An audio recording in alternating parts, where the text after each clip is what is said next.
ബാക്കിയുള്ളവരെല്ലാം സത്യമ്മ പറയുന്നത് കേട്ട് അവിടെ ജീവിച്ചു പോകുന്നവരാ. സത്യമ്മയുടെ കൈകളിലായിരുന്നു ആ വീടും ആ പറമ്പും അവിടുത്തെ വരാഴുകയും എല്ലാം. എന്നിട്ടിപ്പോ എന്തായി?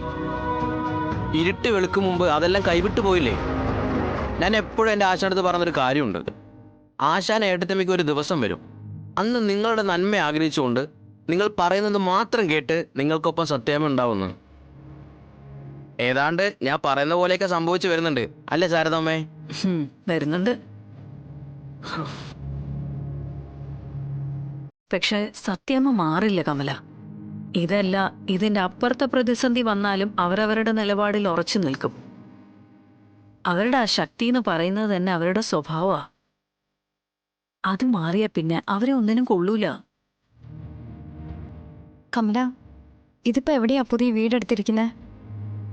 അല്ല, ഒന്ന് പോയി സത്യാമ്മയും അച്ഛനെയൊക്കെ ഒന്ന് കാണണമെന്നുണ്ട്, അതുകൊണ്ട് ചോദിച്ചതാ. എത്തിപ്പെടാൻ ഒരല്പം പാടാ.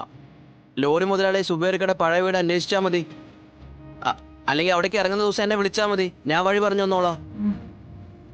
എന്നാ പിന്നെ ഞാൻ ഇറങ്ങട്ടെ ശാരദാമ്മേ? കുറെ നാളായില്ലേ ഇങ്ങോട്ടൊക്കെ വന്ന് ഇറങ്ങിയിട്ട്, അതുകൊണ്ട് കരുതാ. ശരി. ഭക്ഷണം മുഴുവൻ കഴിച്ചു കഴിഞ്ഞ് ഈ മിഠായി കൂടെ അങ്ങ് കഴിക്കണം.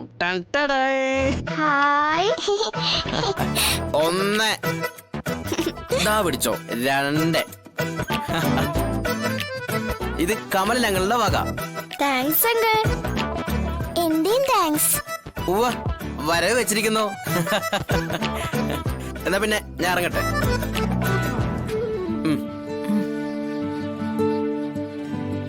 ടാറ്റ കമൽ അങ്കിൾ. ടാറ്റ.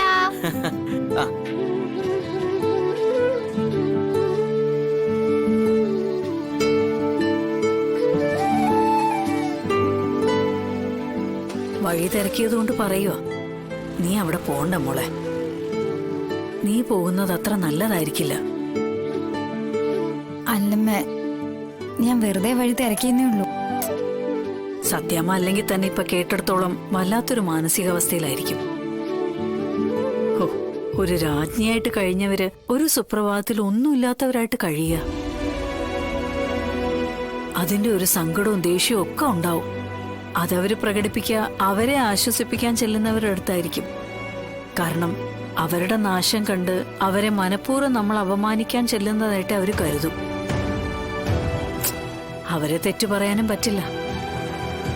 അവരെ ആരൊക്കെയാണോ ആശ്രയിച്ചു കഴിഞ്ഞത് അവരെ ആശ്രയിച്ച് കഴിയേണ്ട അവസ്ഥ വന്നിരിക്കുക.